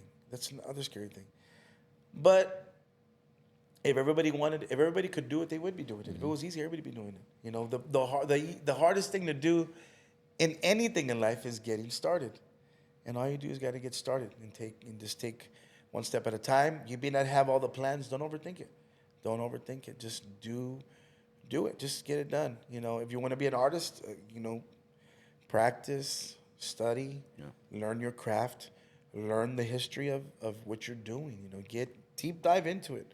Don't just stop at whatever like if I'm your favorite accordion, like don't stop at me. You know, who did I like or who did they like? And back, just learn what that. You know, if you want to be a dad, what do? You watch, YouTube videos and read articles on being a dad, or about being, you're a father of a daughter. You never. Daughters are interesting, right? So I've even listened to audiobooks about, being a dad to a daughter. You're always pursuing your daughter. Yeah. You're always like, hey, can we go out on a date? Can we go out on a daddy-daughter date? Like at least, I try to do it at least once a year. I should do it more. But we take my daughter out. We take her out on a date. I open the door for her. I pull out her chair. I pay for her. I tell my daughter every day, you look so beautiful. You're beautiful inside and out. You're smart, But I tell her that. You know why I do this? I said, why not? Because I want you to know what it feels like to be loved by a man, and how you should be treated, how a man should treat you. And if he's not treating you this way, then he's the wrong man. And so, but you invest yourself. So invest yourself, working out. Everything's an investment. Don't look at it. When I hear people say, I don't have time. Well, no, you're not making time. We all have time. For whatever's important. If you have time to be on Facebook for an hour and a half, you have time to listen to an audiobook. You really do. Yeah. And quit saying you're busy. Yeah, I don't say that. Yeah. I usually I say I'm slammed or I have a full plate, but you'll rarely hear me saying I'm busy, or I don't say. I try to get rid of the words that have negative connotations, because I don't like that. I say it's been a challenging day. But no matter how hard your day's been, somebody else has had a harder day. Right, 100%. Like, I laugh at the guys. My bands are complaining about traffic. Oh my God, your traffic is so bad. I said, and I laugh. I said, really, dude? I said, the guy that's on foot, man, he's wishing he had a car. Yeah. He's wishing he had a car, or he's wishing he had a job. He wishes he was making money. Oh my God, I have to go to work. I have to punch in. I said, you know how bad some people wish they even had a job to go to? Yeah. And you're sitting there crying, bitching, and complaining and moaning. Like, shut the hell up. Like, cut it out. Shut up. Stop complaining. It's easy to complain. It's a lot harder to be positive, honestly. Yep. There's even studies on that. It's a lot easier to be negative than to be positive, which is the weirdest thing, because I hate to spend energy on negativity. It's just a waste of my time. Yep. It doesn't serve me. Absolutely. That was a lot. Dude, that was a lot of nuggets, man. And that's life lessons. As a dad, as a musician, entertainer, I love that you said, look up to somebody, whether you want to be an accordion player, a dad, find somebody that you can relate to who's done it before. And I tell people, take advice from somebody you want to trade places with, or who's done it before. Yeah. And that's kind of how you can get better. You got to be a student, and you got to be willing to learn. Yeah. You don't know everything. No, and you'll never know everything. No, and don't be afraid to ask for help, right? Yeah.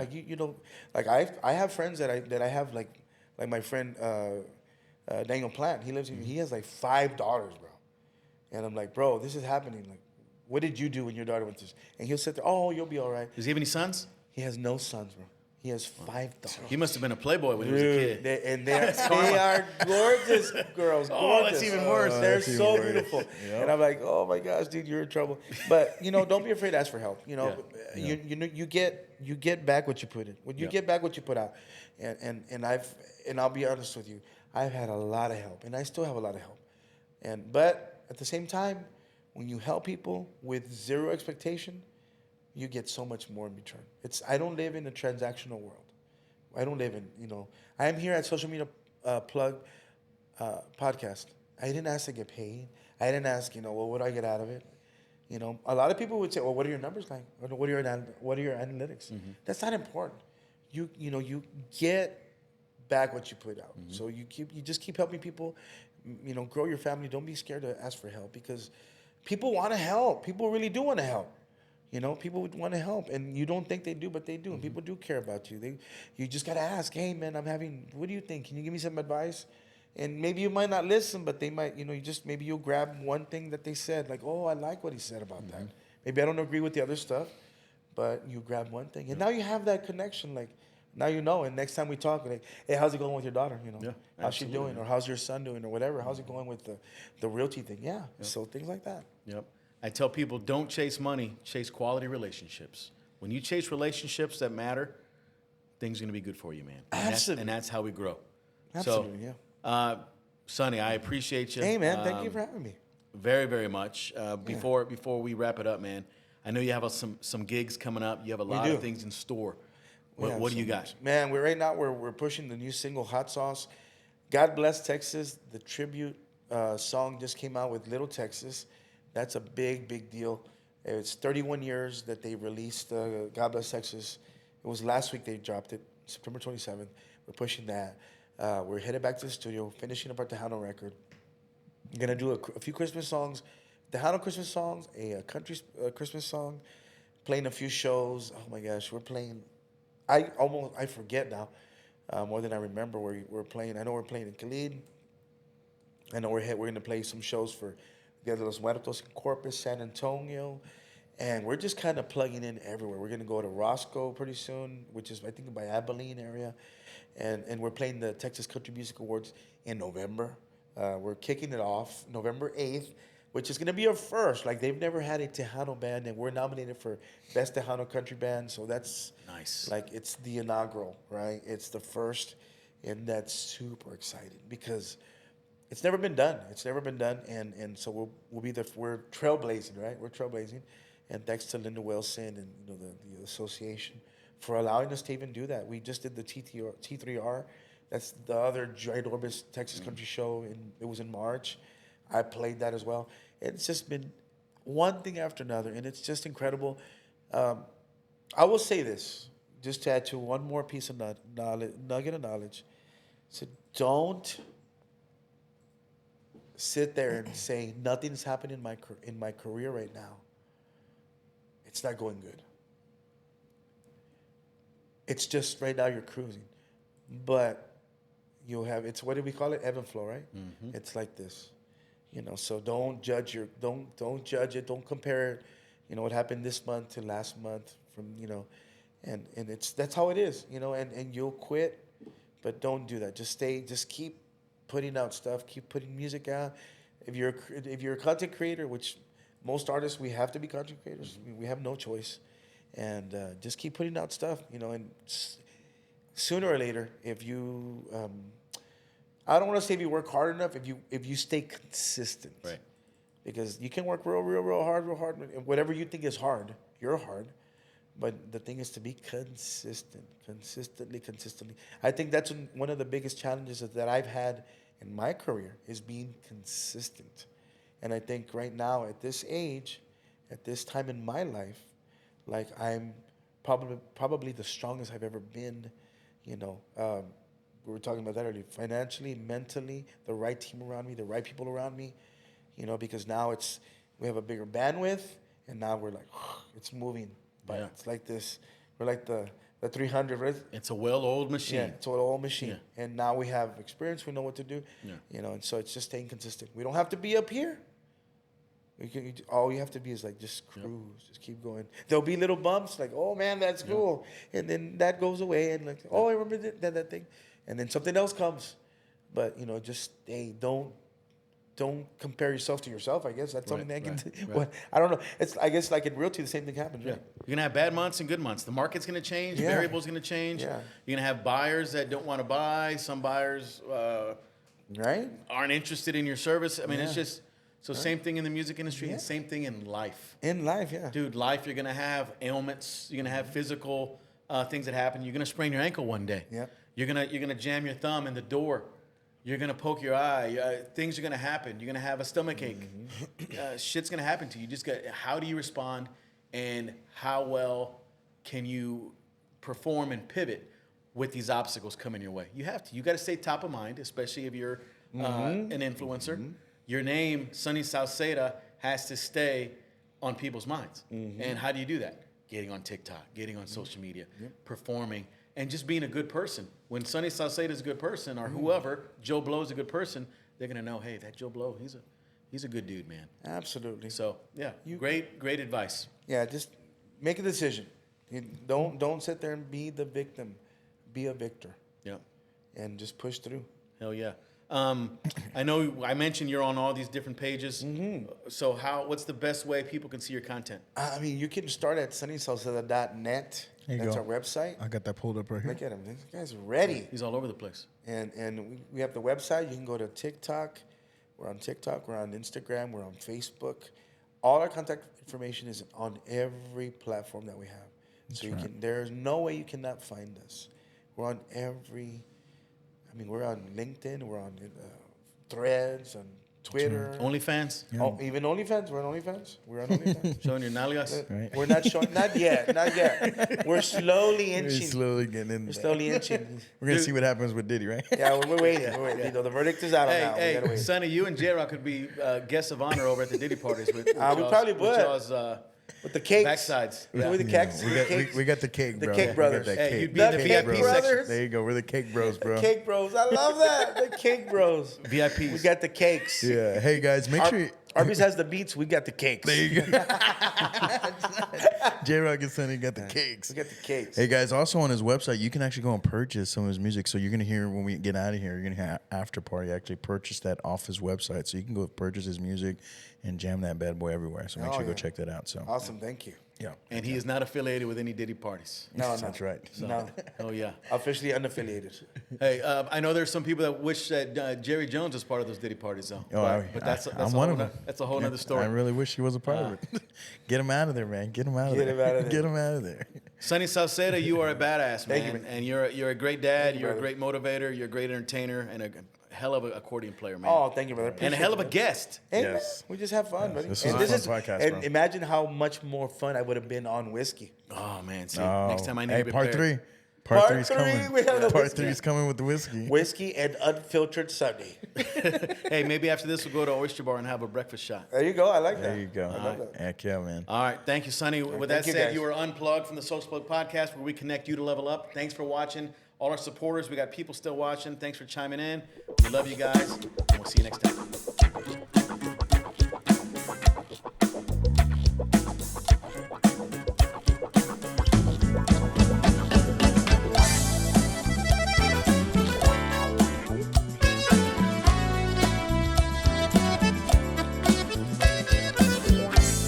I wonder if we'll ever find a party